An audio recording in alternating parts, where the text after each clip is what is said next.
joining us.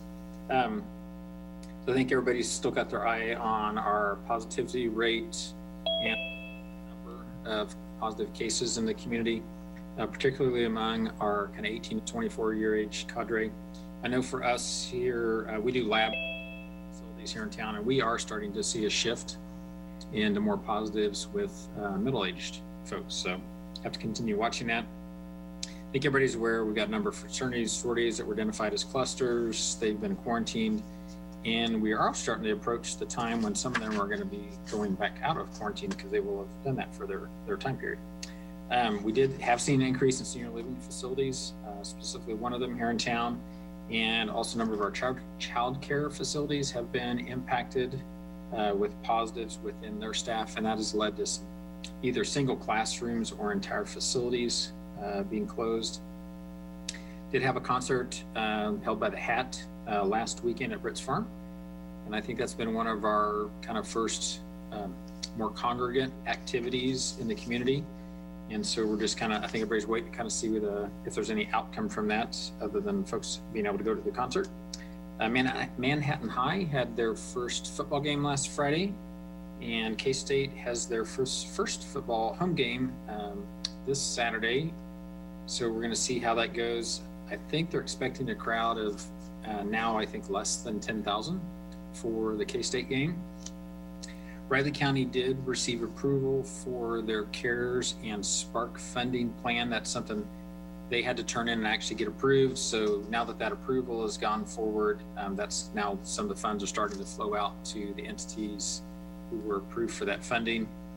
We are going to see more testing in the community. The health department has gotten their testing equipment that they had asked for with the Sparks funding.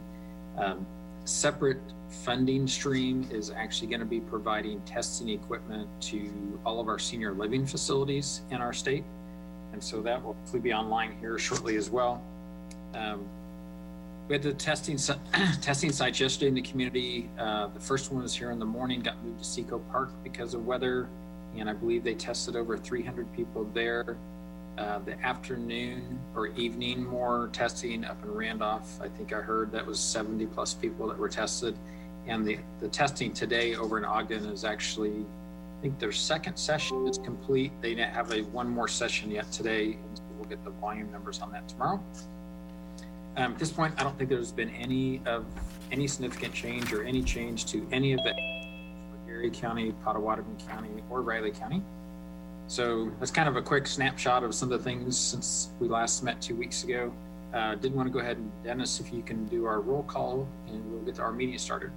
Sure, if everyone wants to start unmuting their system so you can give a cheerful response. We'll go down the list here. We have Jason and Bob. Carla Hagemeister. Hello, I'm here. Lisa Sisley. Here. Dr. Ryan Knopp. Robin Cole. I'm here. Dennis Butler. Hi, everyone.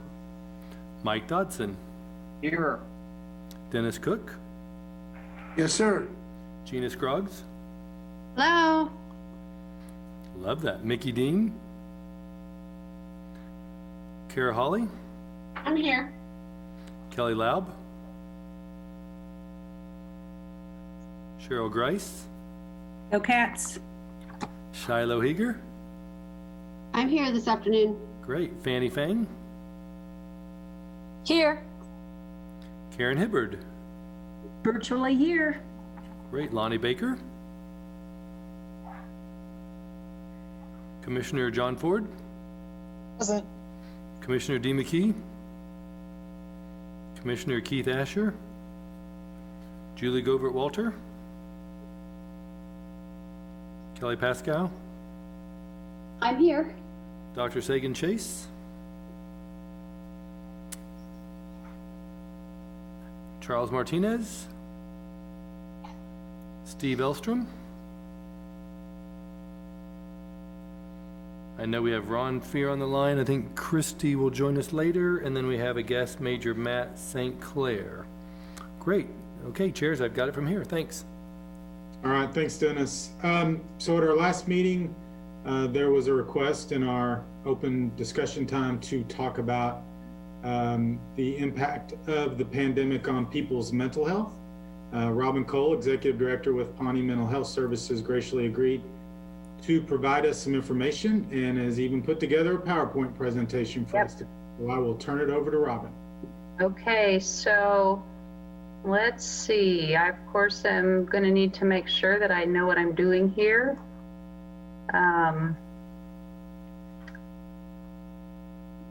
You're doing good so far, Robin.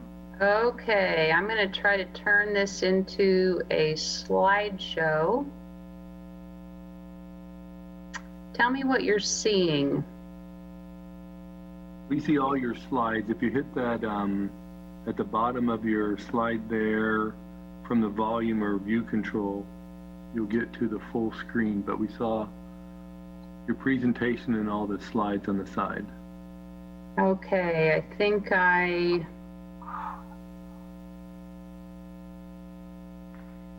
you can tell, I don't do this often.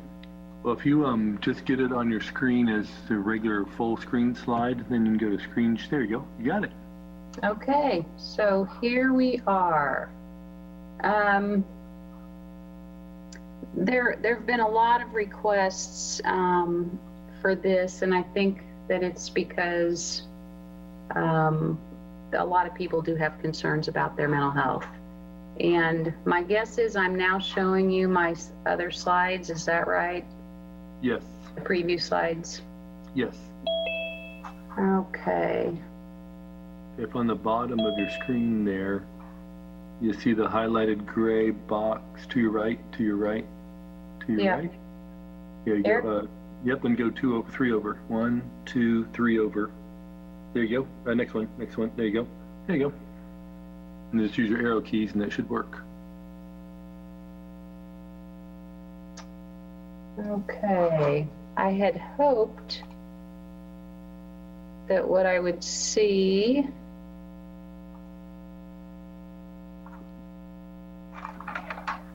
I just need to be able to move it through.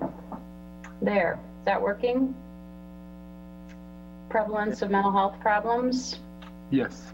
Hey, Robin, this is Miss Butler. You can advance your slides either with your space bar or by your arrows, to either go forward or backwards. Okay, I think I've got that now. So, as you can see, and this is just a general overview, even before COVID-19, there was a high prevalence of mental health problems in our country. And part of the big concern is that only 41% of people who have mental illness receive treatment for services as it is. It's a concern not only for the individual, but it really is a concern also for the society as a whole. We've got 40% of employees taking time off because of mental illness. We're spending $210 billion annually on healthcare services to treat mental illness, and we're losing $193 billion annually just because of a result of treatment for mental illness. Probably an even bigger concern is just the impact of suicide on mental illness. You can see that 90% of people who die by suicide die while experiencing symptoms of mental illness. And I've indicated here that suicide is the 10th leading cause of death in the U.S., but it's also the 10th leading cause of death in the state of Kansas. It's also concerning that in Kansas, just since 2001, the suicide rate has increased by 31%. So there's a significant problem with this, and we're seeing increased evidence of this as a concern as a result of the COVID-19 pandemic. I want to pause just for a second and say that September is Suicide Prevention Month, and today is actually World Suicide Prevention Day, and so it's timely that we're talking about this issue today, given that this is a day that the whole world recognizes that suicide prevention has to be a public health policy for us. When you think about the impact of COVID-19 on mental health, there's really there's not a one-size-fits-all kind of an explanation or reason for the kind of stress or pressure that people are experiencing. And I'm sure that just as you've had conversations with people close to you, you know that the concerns that people have are very different. This is a crisis of social isolation as a result of people needing to social distance and not being able to engage in a lot of the usual activities that people would engage in. It's a crisis of job and economic loss with people who have lost their jobs or who have lost other financial resources, maybe because of the impact of their on their retirement accounts or their 401ks. There are folks, of course, who have experienced grave losses because of the impact on their health or even on the impact of their mortality, with knowing people who have died as a result of contracting the virus. So that creates significant levels of stress. The other thing is, I was just visiting with a parent this morning about what it's like having 3 children who are going to school, and the impact of managing all those additional responsibilities that come with overseeing their children's learning 3 out of 5 days of the week, and the kinds of stresses that creates for families and for children. And so regardless of what an individual's reason is for feeling a particular level of stress or anxiety or crisis, the one thing that is true for all of us is that uncertainty of when is this all going to end. And when we're faced with a situation where it just seems to be ongoing and there's no real clear idea of when it's all going to come to a conclusion, that really can exacerbate or add to the stress of the situation. And so what we're seeing is that the current pandemic is contributing to increased anxiety, depression, addiction, domestic violence, child abuse, and suicide. When I look at what's happened in the greater Manhattan area just since the beginning of the pandemic, one of the things that we saw was that early on, the number of people who were initiating services for the first time dropped pretty dramatically. And I think that had something to do with, again, just the sort of sheltering in place perspective and the anxiety or the fear about reaching out. What we also saw happening, though, anecdotally, was that let me pause for a second and back up and just say that we saw the demand for services at our Crisis Stabilization Center increase, and we also saw the severity of the symptoms of the people who reached out for services at the Crisis Stabilization Center increase. Since that time, or since the beginning, when we saw sort of, I guess what I would categorize as being routine requests for services versus the crisis requests for services, we have seen those routine requests for services begin to resume, and so those numbers are going back up again.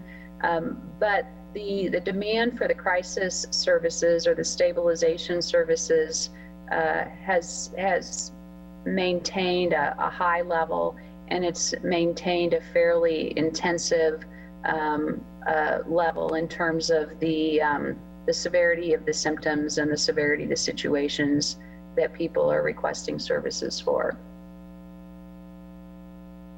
So I'm borrowing here, May was Mental Health Month, and during Mental Health Month, the Alliance for Mental Health provided a tool called Tools to Thrive, and it's 6 basic steps which focus on things that we can all do to try to better manage our mental health. And so I'm going to share with you their 6 tools to thrive during a mental health crisis.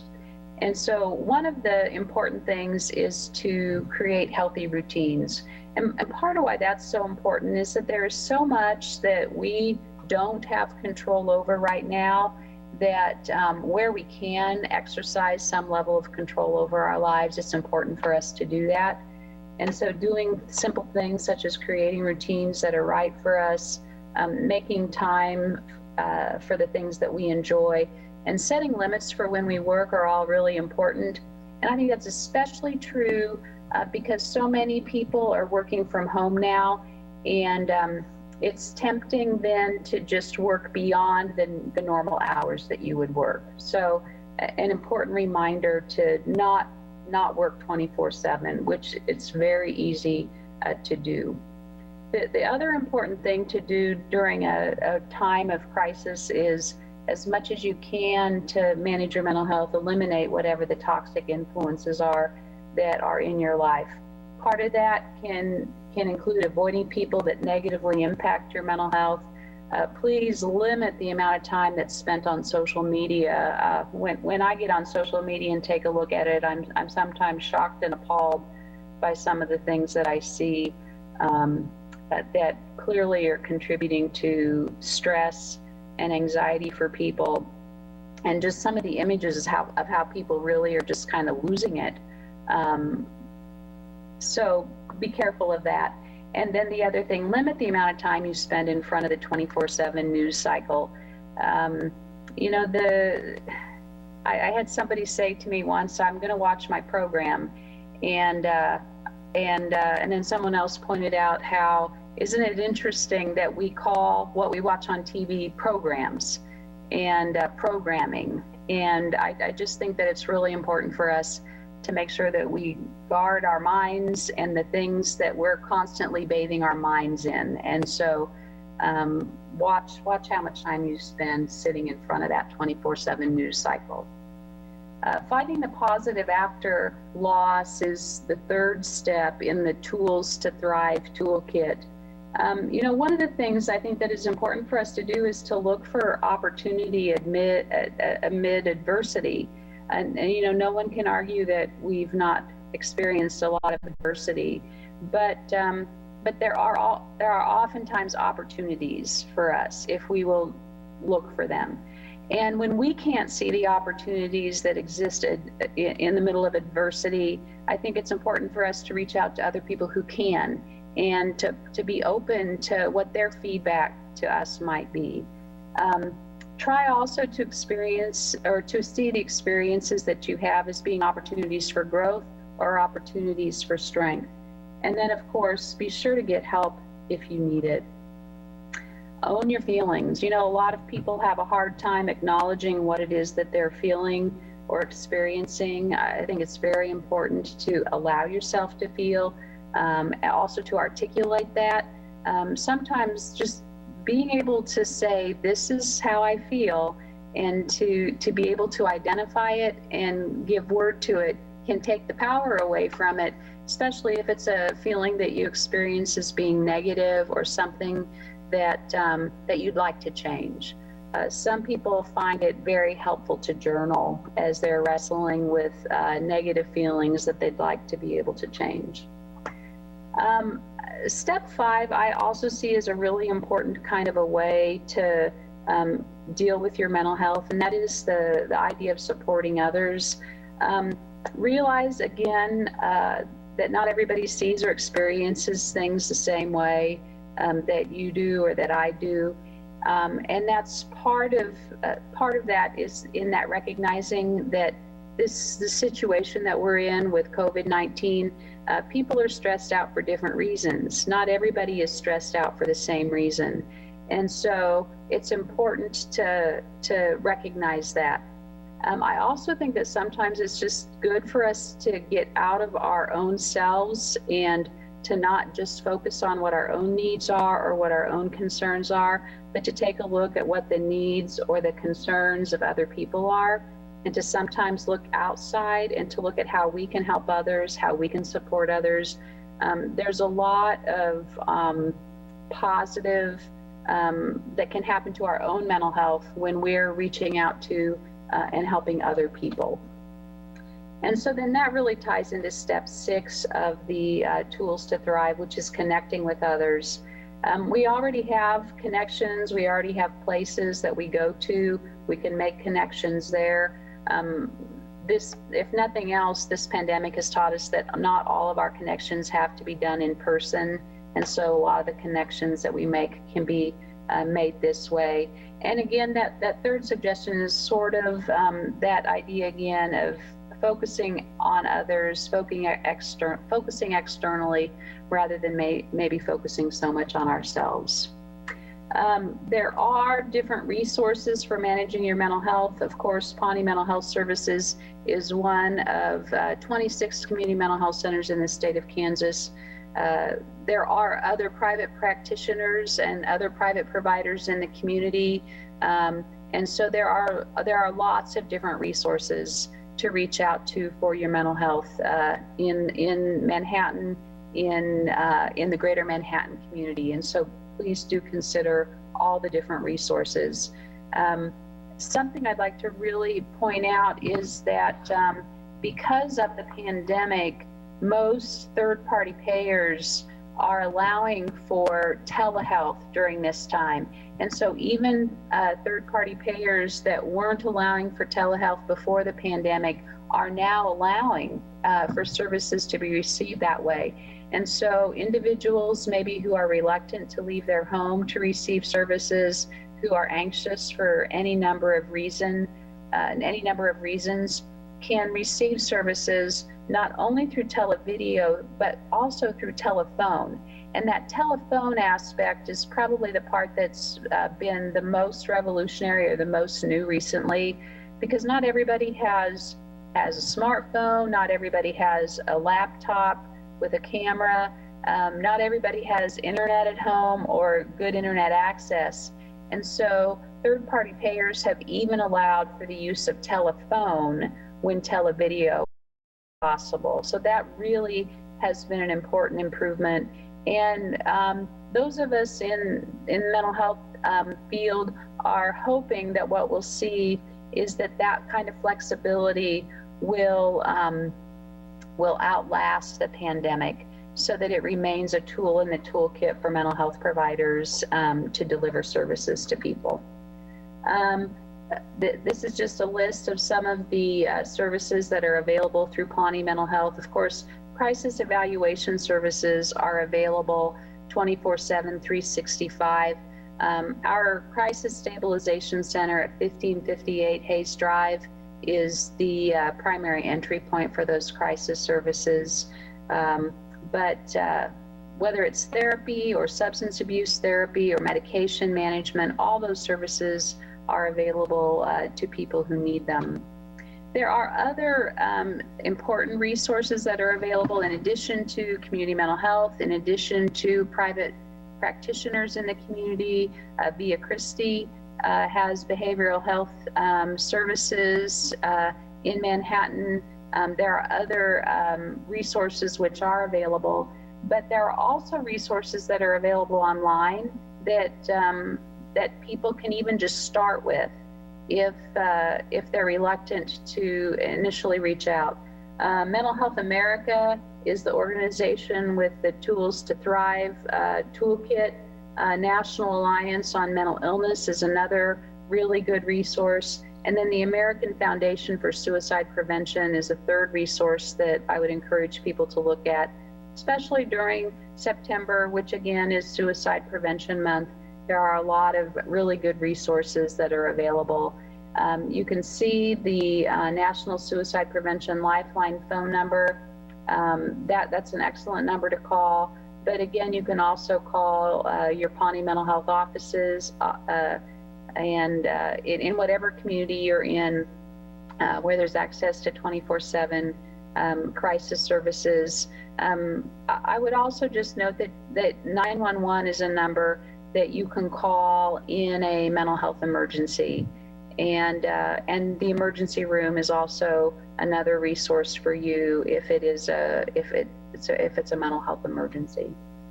So thank you, and that summarizes my comments, and I hope that those have been helpful and have provided some food for thought or inspiration for people. Thank you, Robin.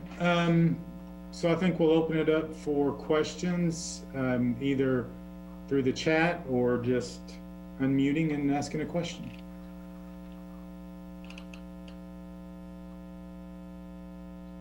Hey, Robin, this is Fanny. Yes, Annie.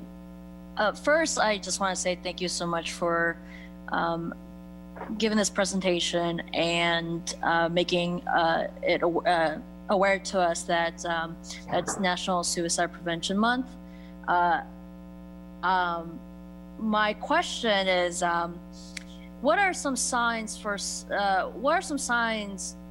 that people should, look for to help them identify when they need to seek professional help? That's a really good question, Fanny, and I appreciate you asking that. I think that probably some of the most important things to look for are if somebody sees major changes in their day-to-day functioning, really just in their activities of daily living. If it becomes hard to get up in the morning, if somebody isn't able to sleep or sleeps way too much, if somebody stops eating, can't eat, or suddenly is just eating again way too much. If somebody begins to use alcohol or other drugs in excess, other symptoms might include avoiding engaging in activities that previously brought pleasure or joy to the individual. So if someone who was previously very social suddenly starts isolating from other people, that might be an indication that there's a problem.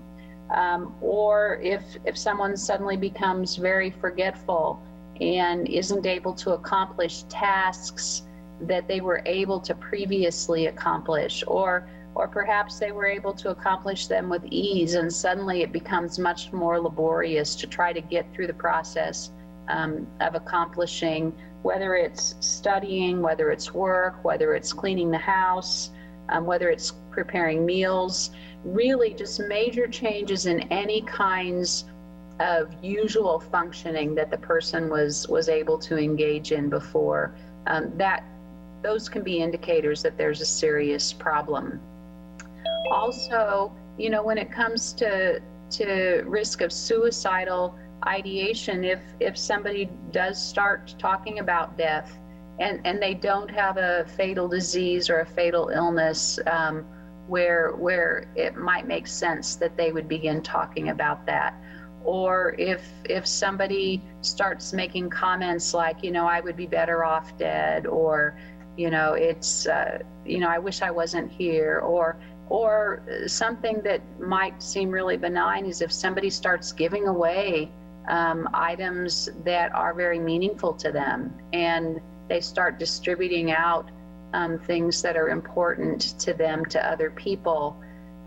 Those can also be signs that maybe somebody's thinking about suicide.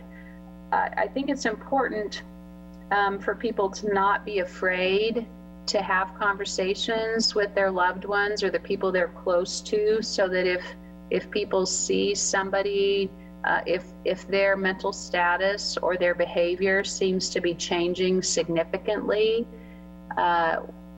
we shouldn't be afraid to ask questions and to try to understand what's going on with the individual or why those changes are happening. I think another thing to just be aware of is that sometimes if, we can't always understand or predict or anticipate everything that somebody might do or what they're thinking or feeling, which is why it's important for us just to reach out and to have those conversations, make those connections, and try to be in relationship with other people so that they can know that we're there for them and are there to help. I hope that spoke a little bit to your question, Fanny. It did, Robin. Thank you. And thank you for bringing up the intervention part. How it's a very difficult situation to be in. If an employer or a parent, loved one, sees someone who may have some of those signs, how would you recommend that they intervene and not to overburden the person who's experiencing those symptoms? Well, depending on the employer, some employers offer a service to their employees that's called an employee assistance program or an EAP. I think that if you work in a business where you have an EAP, then I would definitely recommend or advise that you refer your employee to the EAP program. EAP services are generally services that are offered free of charge to the employee. The employer usually pays for those through a contract with an employee assistance program. Those services are typically confidential, unless, of course, there is a different understanding or a previous arrangement made between the employee and the EAP. Pawnee does have an EAP program, and so certainly if employers are interested in that and don't currently have that kind of a program for their staff, that would be something we would be glad to talk to you about. But for businesses that don't have an EAP, I think that it's important for the supervisor, to try to gently approach their employee, just maybe to say, hey, I see that, or it seems like things maybe are hard for you right now. Would you like to talk? Is there anything that I can do to help? And to give your employee an opportunity to talk about any concerns they might have. They may not want to talk about what's going on. And so that it can be a very difficult thing. But certainly being able to recommend to them that they get some help, to give them information about resources that are available, I think is a really good first step. Thank you, Robin. As you know, mental health is always on my mind. So I do have one more question about this. And that is, you mentioned that it is appropriate to call 911 if someone's in a mental health crisis. Could you or potentially Director Butler talk about the mental health co-responder program? Sure. Director Butler, do you want to start with this, or would you like me to start with this?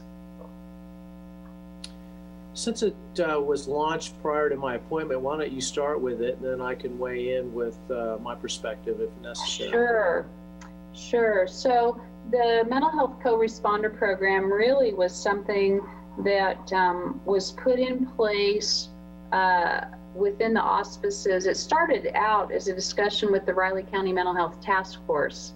And that Riley County Mental Health Task Force was founded back when Karen McCullough was a Riley County commissioner. And I think she, I was always coming before the county commissioners talking about mental health issues. They were hearing from the courts, the county commissioners were hearing from law enforcement, they were hearing from community corrections, and it was just very clear that all of us in our various roles within the community were addressing mental health issues that were unmet and that needed to be coordinated. And so there were a couple of ideas or concepts that came out of the Riley County Mental Health Task Force. And those two concepts or ideas eventually came to fruition with the Crisis Stabilization Center and with the Mental Health Co-Responder program. And so the Mental Health Co-Responder program, what that looks like, and it actually started out initially as a program that was funded through a grant. I believe it was the Edward Burney grant that was made available to the Riley County Police Department for a mental health co-responder. And so the Riley County Law Board, in cooperation with the Riley County Police Department, applied for this grant. And so there was some initial funding that was provided to place a trained mental health professional, basically with the Riley County Police Department. And so this was a Pawnee Mental Health qualified mental health professional, which means basically a master's level clinician who was employed by Pawnee Mental Health, but who was assigned to the Riley County Police Department.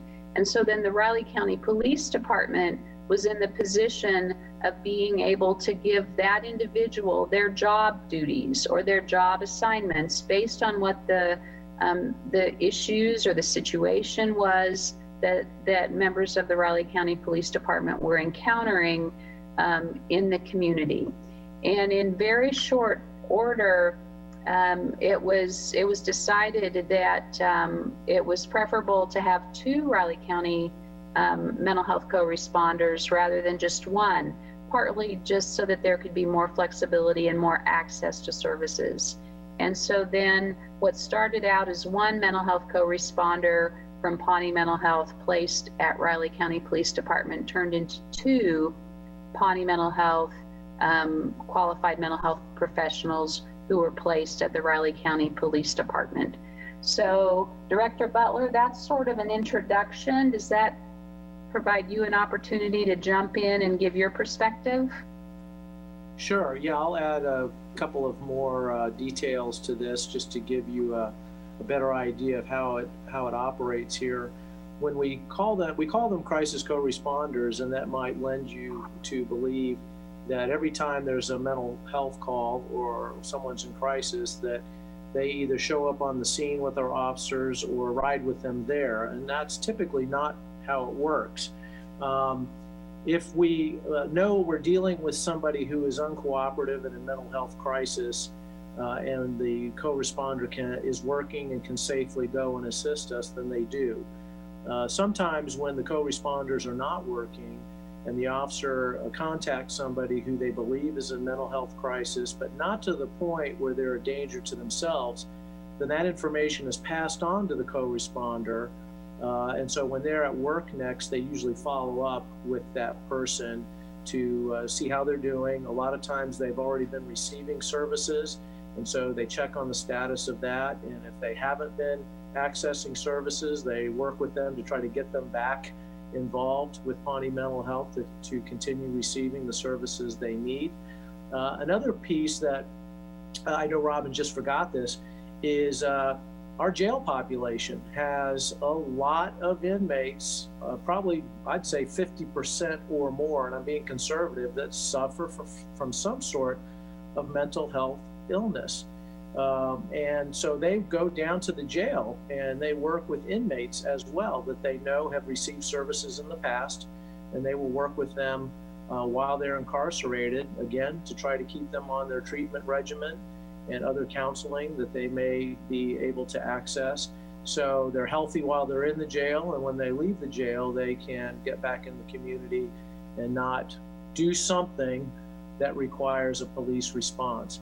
The overall goal, the way I see it, of having this program, and I am so excited to come to Riley County and find this here because very few communities are progressive and forward thinking enough to invest in this, is it prevents us from having to take people to jail who are mentally ill.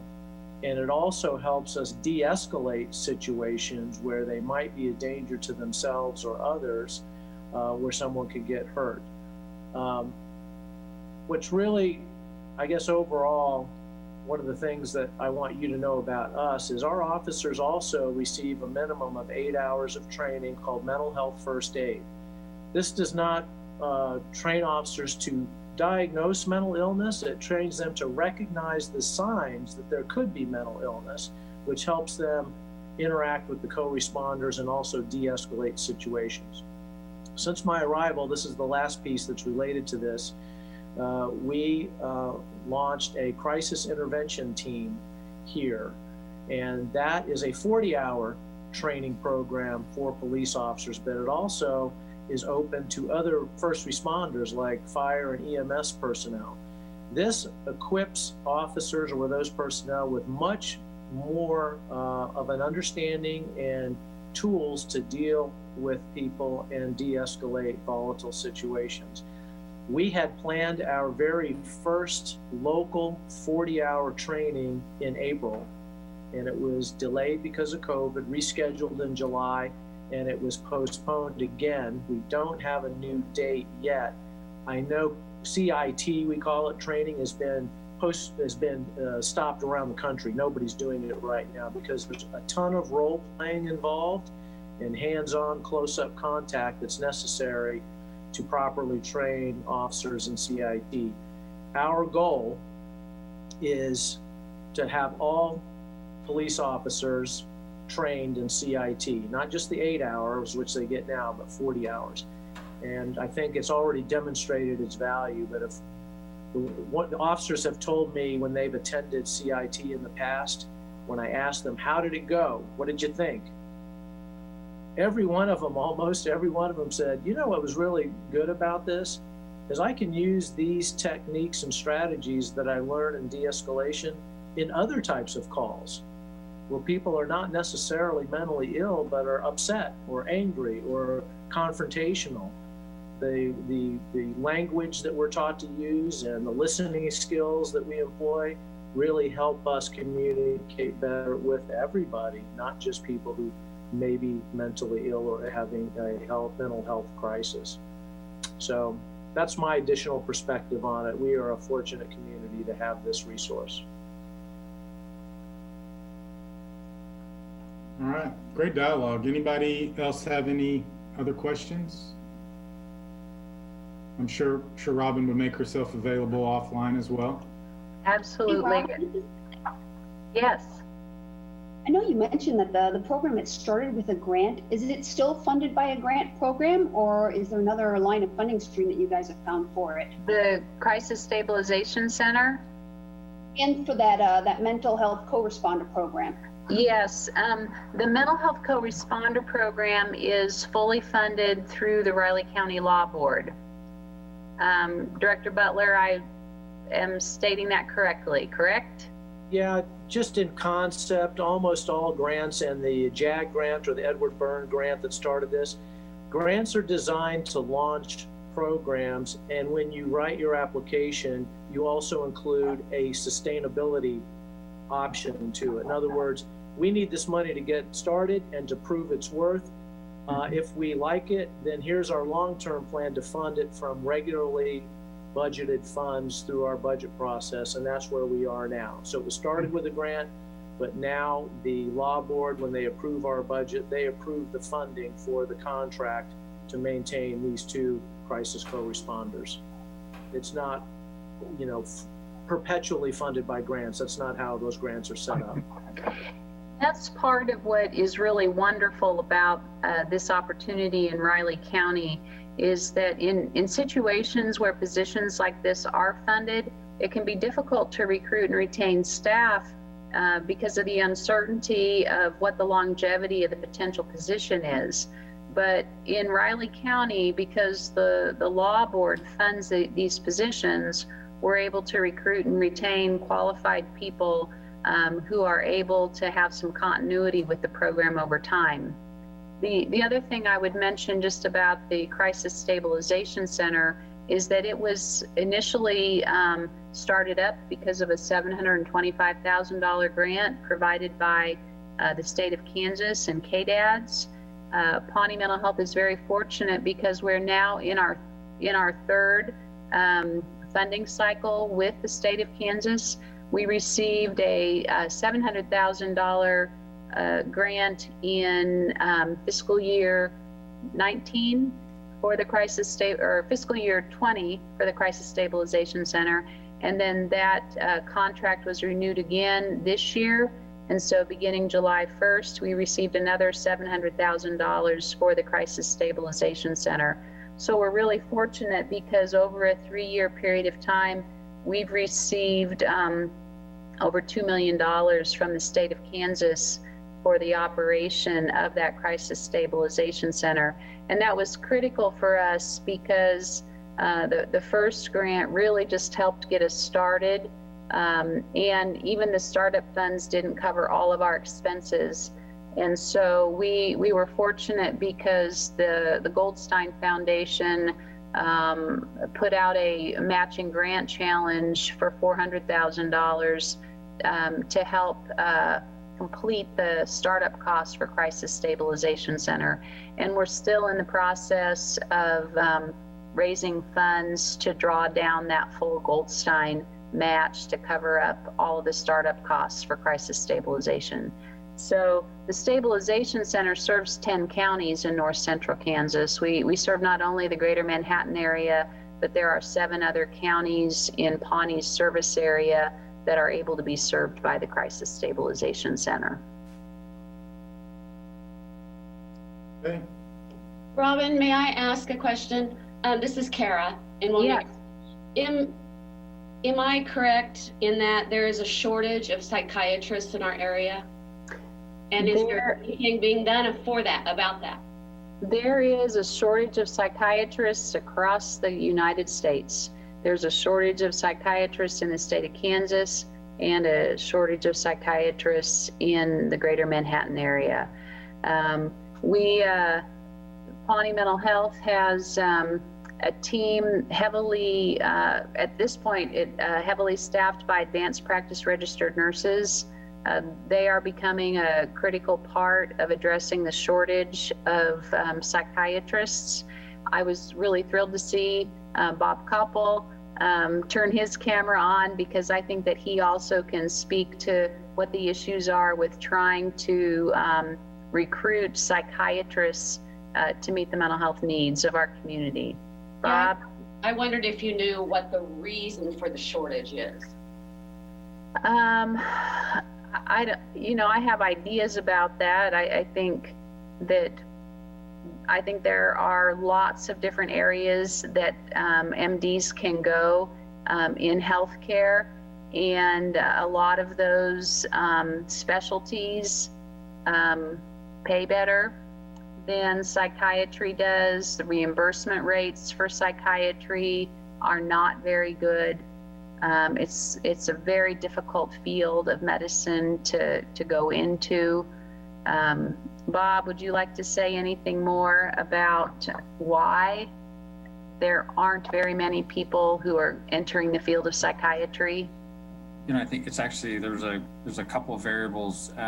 We actually don't produce new psychiatrists at the rate that the current ones are retiring. And so that's why you have the shortage that's getting exacerbated actually across the country. But Kansas is a great example of that. We have one medical school, and the KU School of Medicine, there's not enough folks who are finishing residencies in psychiatry in our state even to then fill up everybody who's end of career, if you will. The salaries are definitely an issue. So there's a big difference even between what folks do who go into surgical specialists and those who go into a medicine specialty. The pay is always higher on the surgical side. For a psychiatrist, if you want to be a psychiatrist versus say you want to be a surgeon, it could be half to a third of what you might make as a surgeon. And everybody's got to go to medical school and everybody's got to go to residency. The surgical residencies are actually longer, but they're just not that compensation. Regrettably, I think our health care system doesn't value some of the medical specialties like psychiatry as much as they should. And so even the payments for an office visit from a Blue Cross, a Medicare, any of those, it's going to be less actually to see a psychiatrist than it would be if you're going to go see a surgeon. So I just think there's all kinds of things like that that are kind of built into our American health system that are actually kind of a deterrent, if you will. We have a lot of international physicians who actually do choose psychiatry for the residency, which I think is great. If we didn't have that, we would have even more problems finding folks to staff our behavioral facilities across the entire country. Thanks, Bob, for that. It's disappointing because the mental health crisis is increasing and our treaters are decreasing.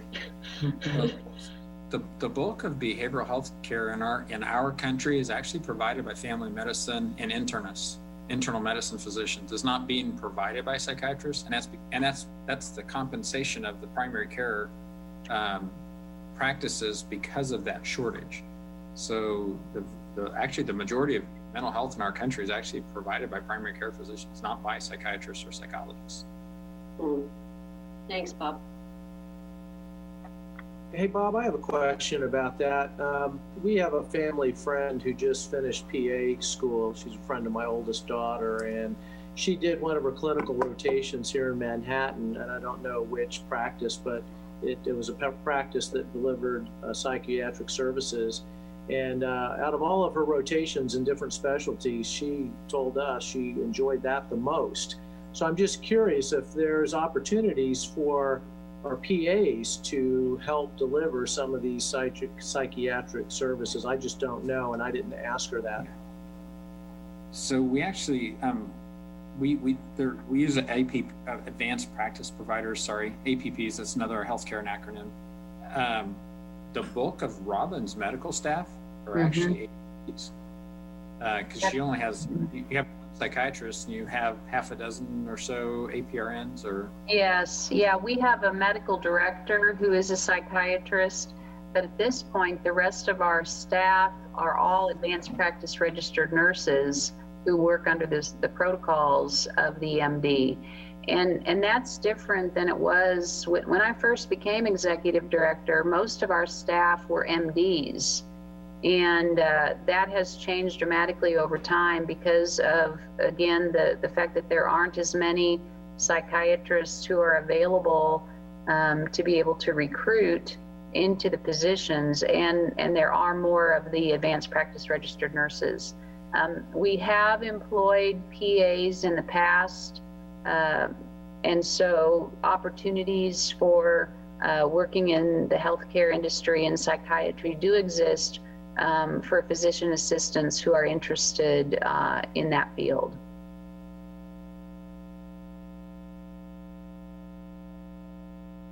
All right. Well, I think we should probably move on. We still have a couple items on the agenda, and we've worked through about half of our time allotment. So again, Robin, thank you very much, and good dialogue. And obviously, if you have additional questions, maybe Robin, you can put your contact info in the chat, and people can email you if they want to visit further. So at our last meeting, we reviewed data from USD 383 and Kansas State and how they're tracking as they evaluate maintaining their respective virtual learning models. Kansas State has unveiled a weekly tracking website so people can see what the numbers look like specific to KSU. Linda Cook from KSU is with us and is willing to speak about the dashboard and then provide any other updates anybody is interested in. So I believe Dennis is going to pull that link up, and Linda's going to discuss the numbers currently at Kansas State. Great, thanks, Jason.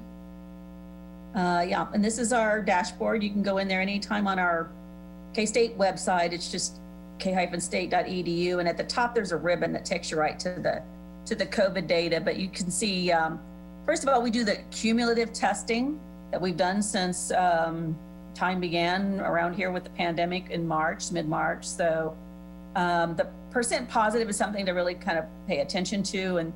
And so from the March, it's been about a 15% positive rate. The weekly testing, so that's how we can compare from week to week. And we continue to do more and more testing each week. And I would point out, the testing that you see here for K-State students, faculty, and staff could be in there also, but it's specifically what's done at Lafayette. And our numbers are, again, we report them into the Riley County Health Department, but a number of students, faculty, and staff can also go to clinics like KState. So they're going to a lot of different places, not just Lafayette, but we've been able to keep up with the schedules pretty well with Lafayette. We've added more staff there to do the testing. So they're able to get students in probably within 24 hours once they call to ask for a test. So what you'll see here, the most recent data would have been ending September 4th. And the positive percent there is what we're watching to track to see of the number of people, what is the positive rate. So we're doing a little bit better, just at 17.11% compared to the prior week, which was about a 26.4%. So We're going to watch and see what happens after Labor Day, because usually after there's been an opportunity for more people to kind of congregate, mass gather, you can see some of those numbers going up.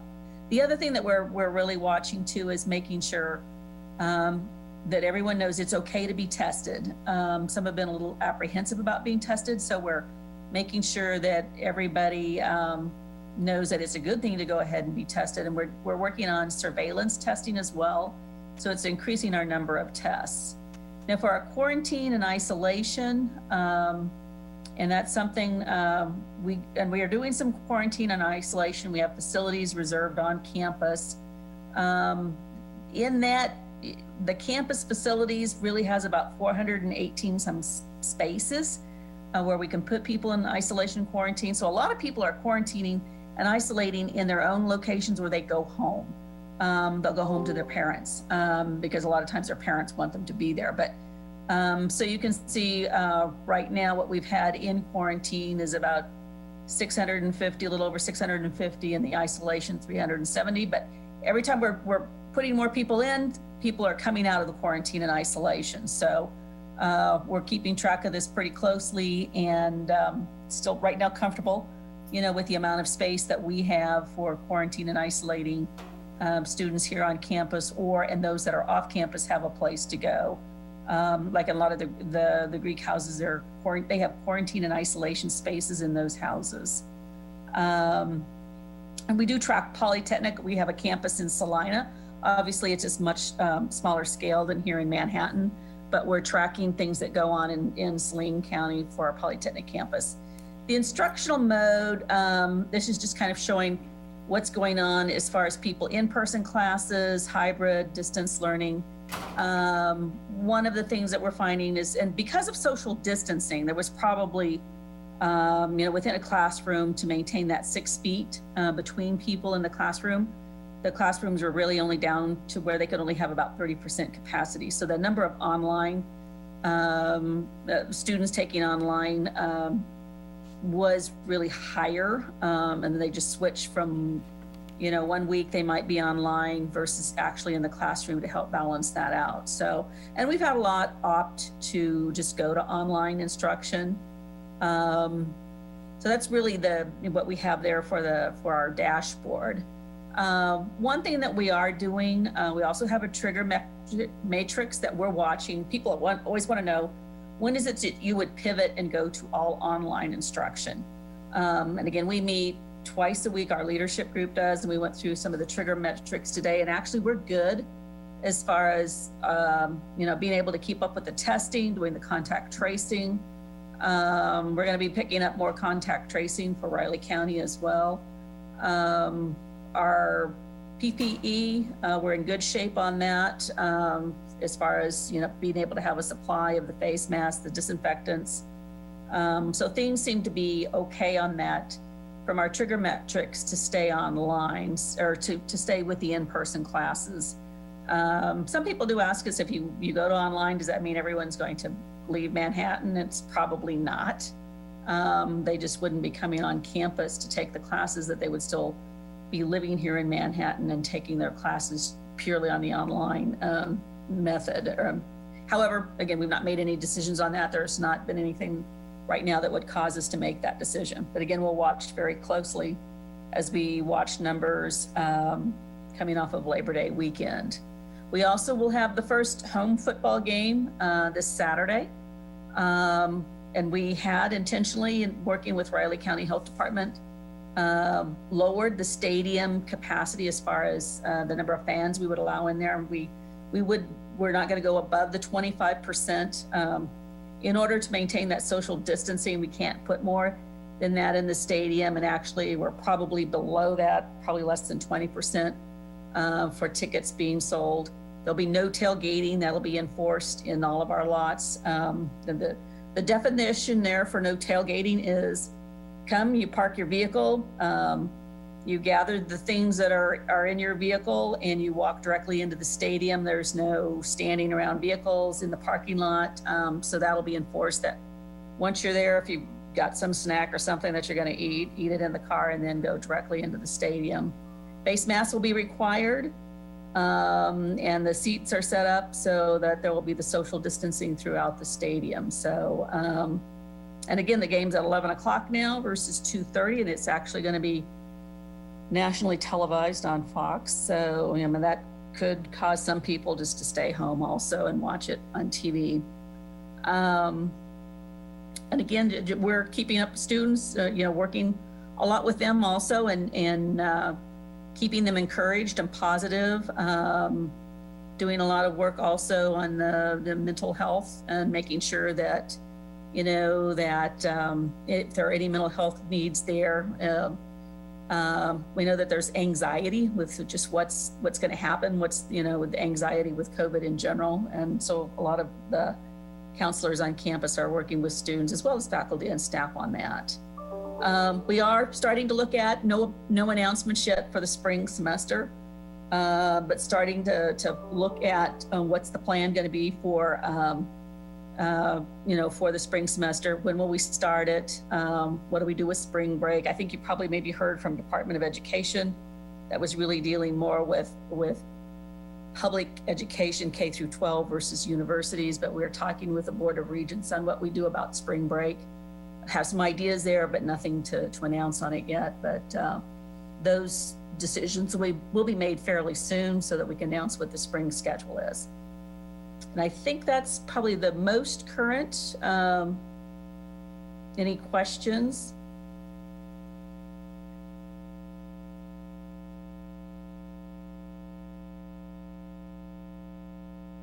We do have some of our researchers that are working on the vaccine. They're part of some studies, different portions of studies that they're doing with the COVID vaccine research that's going on around the country and around the world. So we're a little bit tied to that with some of our research grants that we have going on. So we're hopeful that sooner rather than later we'll be getting a vaccine for the country and for the world.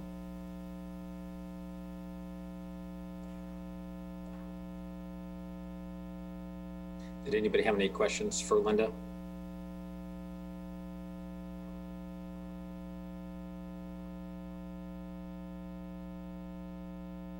And if you do, you know where to find me. Yep. Or you must be on mute, one or the other. So, well, thank you very much, Linda, for the update.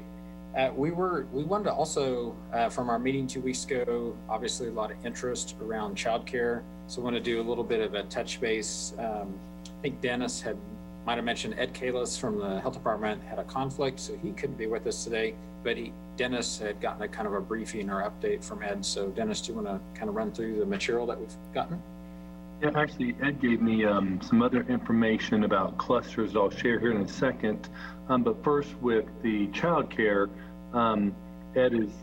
they had some staffing changes at the health department, so Ed's having to take on an additional role for a little bit. But he said, I think 7 people from the task force have reached out to him to be a part of the conversation about childcare. Plus, there's some other community folks. They have not scheduled that meeting yet. There will be a doodle poll coming out so that Ed can have that under the umbrella of the Flint Hills Wellness Coalition to have a conversation about childcare. So if there are still some topics that you want to make sure this initial meeting discusses, you can email Ed at the health department, and so he will get that lined up. I know he has some notes from our previous conversations about maybe how can we have a clearinghouse or have some other information sharing among opportunities for either for learning, mentoring, student support to actual childcare issues. So he does have that on his schedule already, just needs to have some of the community conversations about that. So otherwise, email Ed directly if you want to be a part of that conversation with that smaller group, then Ed would be glad to include you. I'm going to share on my screen some other information that Ed had shared with me to pass on, is that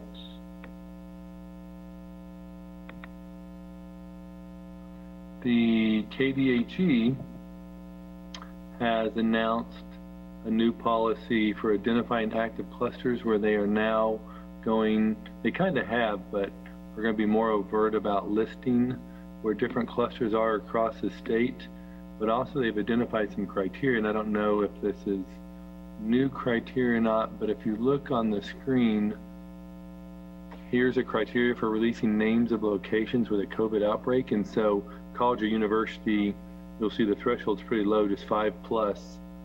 But if you get on down through the different topics, when you get down like meat packing plants, they have to have 20 cases or more before they'll identify that. Same thing with private businesses. I know several people on here would be interested to know they will start listing different outbreaks at different private businesses as long as it meets that threshold of 20+. To give you a sense of what that could look like is they do have a spreadsheet apparently that KDHE, I don't know, can you see that spreadsheet? Is that showing up on your screens? We're still seeing that summary from KDHE with the requirement. Oh, okay. Okay. Let's see.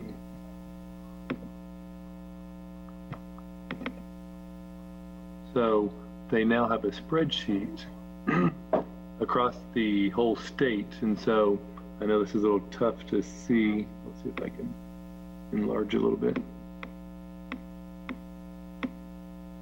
Where they now are putting out their information across the state. So you go anywhere from church camps, and then you see in column E how many cases they've had.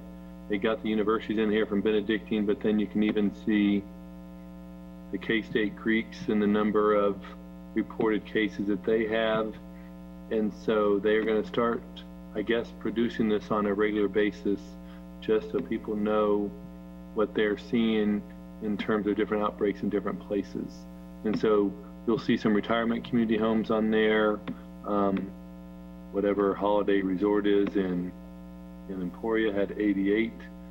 So this is just more information that KDHE and the local health department wants people to know about for their transparency about how they're seeing reports across the state. For instance, here is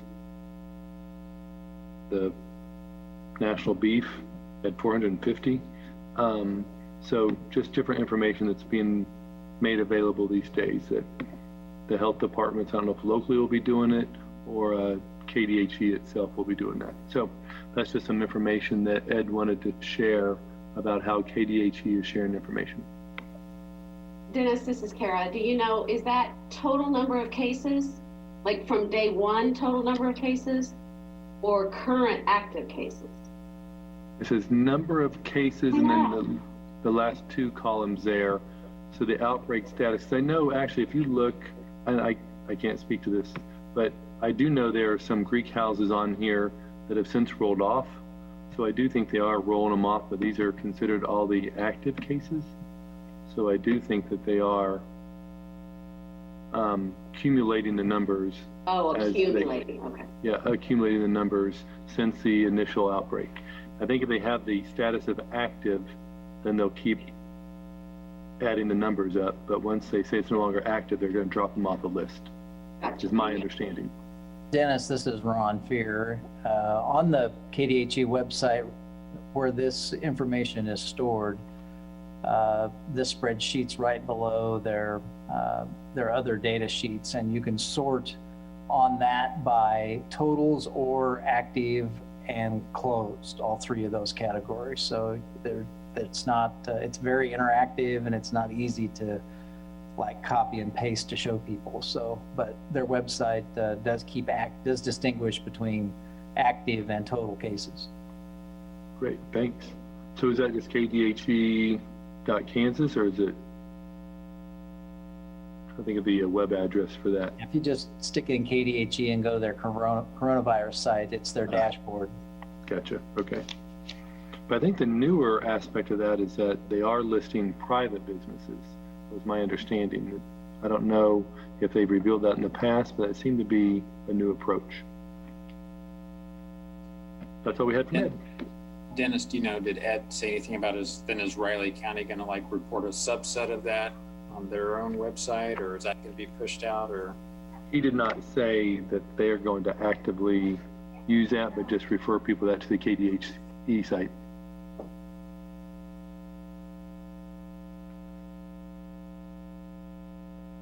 So I think Lonnie just put the link in the chat. Yeah. Any other questions for Dennis that he can try to answer like we think Ed might? I'll just share the information I got. I won't go beyond that.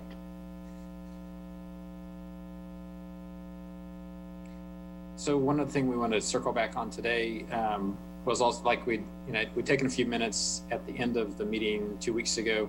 Are there other things that we believe should be of interest or that you've got questions about that the leaders of our task force can get pulled together or work on before we meet again here in 2 weeks?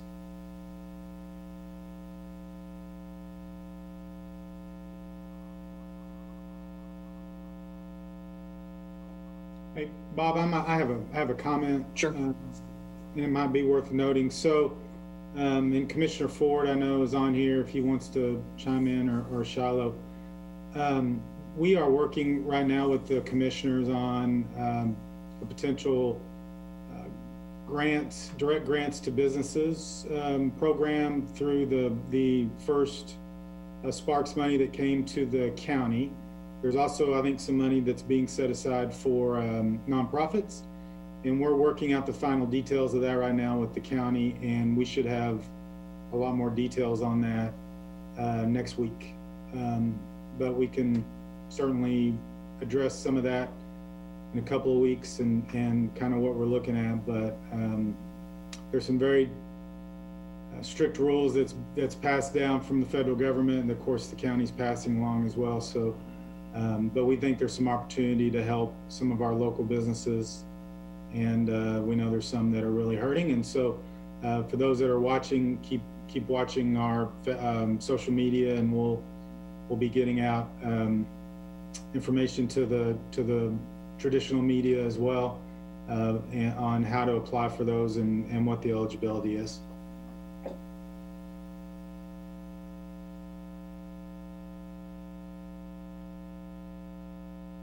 I think Director Butler had a question. Oh, okay. I did. It's not a question. It's a comment about an event from this past weekend that not everyone may be familiar with. So I'll just briefly set that up. And then on the task force, I just want all the members to be aware of this.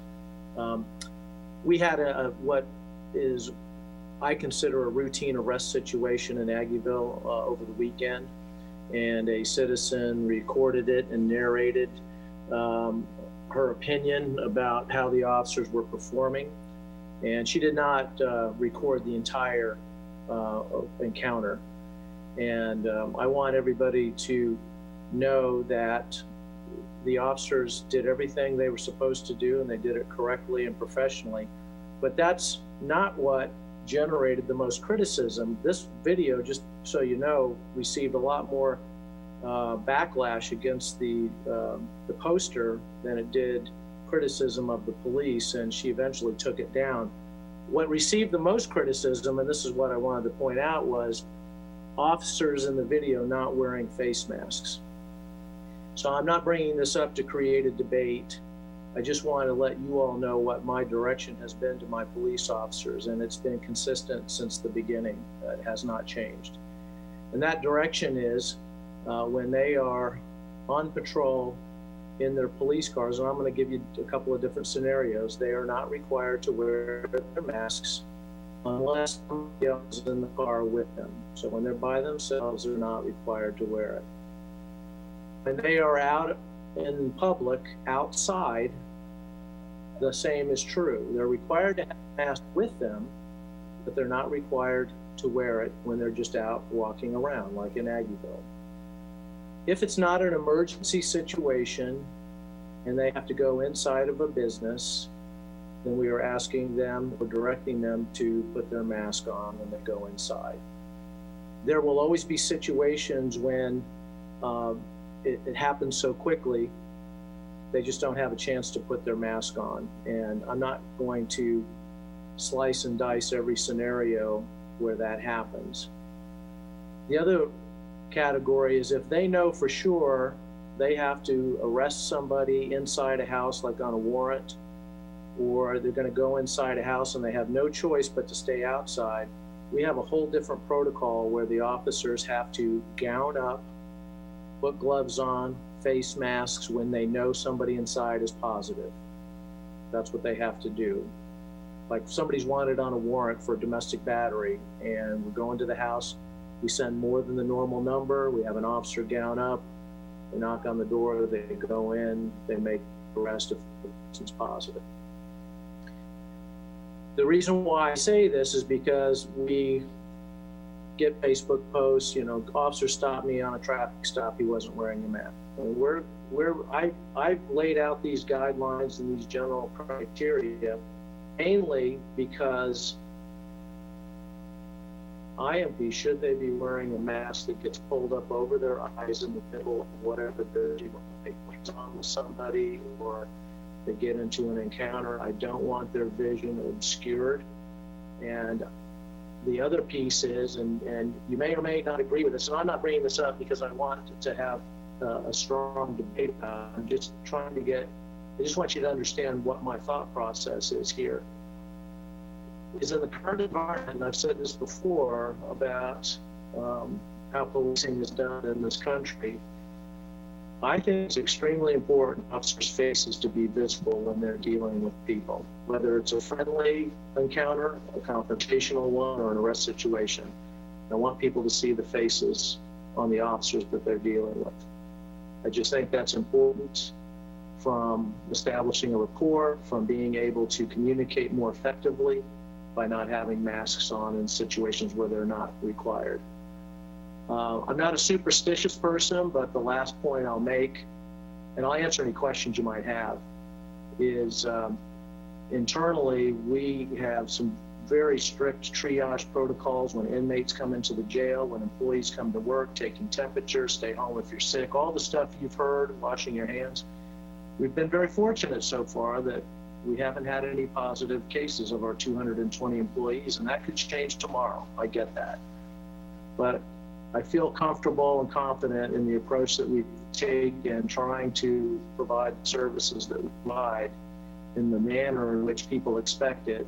I know not everybody on this call or who is in the public who see our officers for this will agree with it. Just wanted to share a rationale for it. And I'll take any questions anybody might have.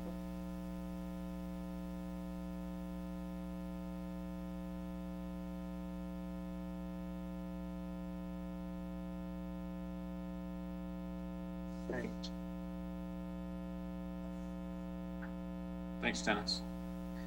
Did anybody else have either other issues that have arisen or anything that we need to be working on for next time's agenda? Bob, I've got one thing. This is Commissioner Ford. Sure, John. Just wanted to let everybody know that we did sign documentation this morning to work with Kanza Health Clinic and setting up the lease and everything for the respiratory swabbing station up at Building A at the Medical Center. So that should be up and ready to go whenever it is that we actually may need to use it. Very good. It's Steve Elstrom at Fort Riley. Go ahead, Steve. I would just share that Major General Sims, the commanding general, this week issued an updated general order. It did not change much, but I guess similar to what Director Butler was just saying, it did clarify the face mask wear, that masks do not need to be worn on or off post if the service member is outside and physical distancing requirements can be maintained. So what he's looking for there is if you can't keep 6 feet away from someone, do wear your face mask. He also, in that policy, just clarified some definitions of recovered persons as well as first-degree contacts, just some needed clarifications from the Fort Riley Public Health. He also then issued a letter to soldiers and civilians explaining those changes, as well as pointing out that while those might seem like they are a lessening of standards. They are not. And the fact that here on installation, we are replacing some hand washing stations outside of building facilities with sanitizing stations, that is also not an indicator that we're relaxing our response to COVID. That's just good old Kansas winter coming on. We don't need frozen hand washing stations outside of buildings busting and leaking everywhere. So, and CDC has confirmed for us that hand sanitizer is as effective as hand washing. Any questions of me for Fort Riley?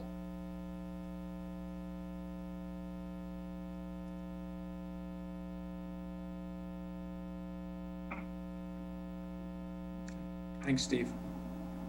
Mike, were you going to say something? Yeah, Bob, I guess it was last night, maybe the night before, I saw an article in the Mercury that was talking about the hydrogen peroxide atomizers that are been purchased by Kansas State University for dorm use or other, let's say, more smaller spaces.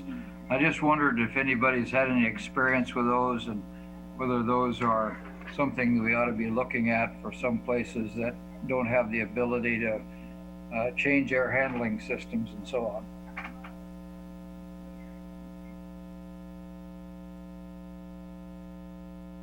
As far as at K-State, we've not had anyone say that there's been a problem with them. So they seem to be working out well where we've got them placed in the residence halls. But I have not heard of other organizations considering using them. This is Lonnie. So I think that they're somewhat cost prohibitive, but what we continue to explore that option as well as the UV option within ductwork, and hopefully here in the next couple months we'll have better studies come out. I believe Lafine though has been using the DHP system now for a couple years. Lena, you might comment on that. Yeah, and they maybe have their inside Lafine. I'm not 100% sure, so I can't comment on that right now. But you're right. The hydrogen peroxide machines are about $1,000 a piece.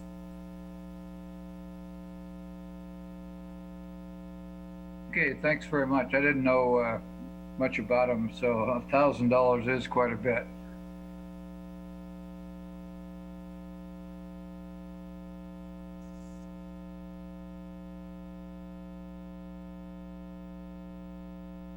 Jason?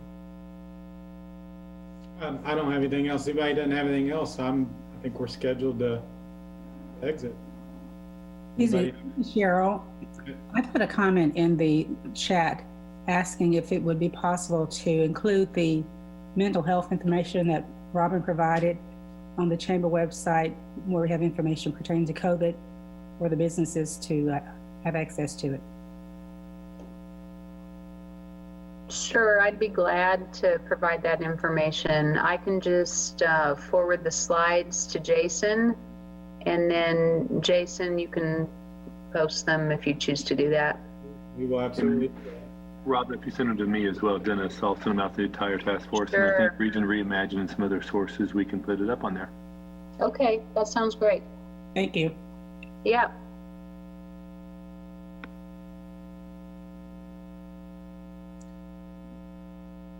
So we're scheduled on the 24th at 2 p.m.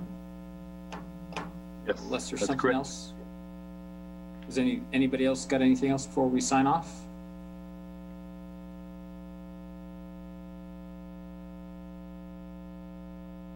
Go Cats.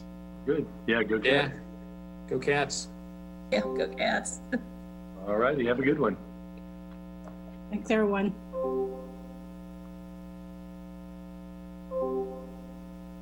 Thanks all.